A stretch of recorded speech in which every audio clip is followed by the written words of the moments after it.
salaamaaleykum Macky naa def Sall naka yi tey baa yaa ngi ci jàmm naka Mariem nu mu def baa mi ngi ci jàmm naka xale yi alhamdulilah waaye yow Macky borom l'intérieur borom nopp yi ñu mu tuddati sax Antoine mi li muy def yaa ko def la wala non s'il vous plaît réponds-moi li muy def yaa ko def la waa man Macky man damay bëgg a jaaxle ci sa réew mi gono gi Juuf séeréer bi ku ñuul ki Abdourahmane Diouf mi sanc parti bii di awale ne dafa bëgg a bokk ci jongante yi présidentielle bi ngeen ne lànk na du ngeen ko jox récépissé pour lan fu ngeen ko teg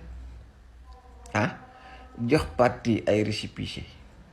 dafa dépendre ci yéen ci seen volonté dafa war a dépendre ci règle ci loi yi ak régulation électorale en rigueur yi dëkk bi yi teg dépendre ci Antoine Madione dépendre Macky Sall dépendre ci yéen ci kenn bu tegee li mu war a teg ab jaar fi mu war a jaar bind am kayit di mu war a kii day déposé ngeen jox ko licence am xaw ma récépissé mu lànk depuis at ak genn wàll muy topp ci récépissé bi ñu ne dañ ko koy jox loolu ñu teg ko fan. yow Macky Sall te réew mii nii nga ko bëgg a yore lu la neex nga def wala asim duñ ko accepté duñ ko nangu de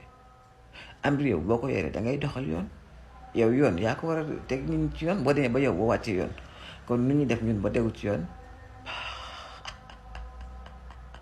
wala asim li ab ci réew mi neexut ma sàmba neexut ma demba jox leen ko nag yi récépissé mu commencé dérouler ay activité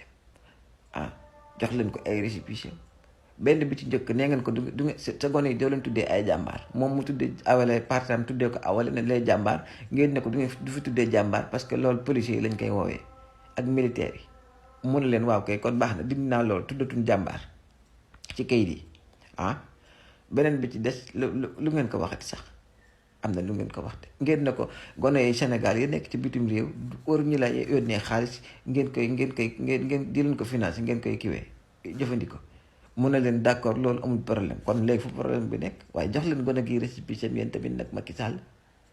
s'il vous plaît réew mi moom leen ko wala si moomu leen ko seeni ndaw la ngeen ko bokkal s'il vous plaît jox leen gone gi récépissé te yow Macky Sall s'il vous plaît dama leen laaj seen akulaay taala fii yaakaar nga ne mën nga fay teg ku gën Abdourahmane Diouf bu dee réew nag yéen nga ñu jàmm réew mi ñaari loxo yi waru cee génn soit yu Sonko wala yu Abdourahmane Diouf boo yéene réew mi jàmm yéene avancement réew mi da nga xam ne ñooñu ànd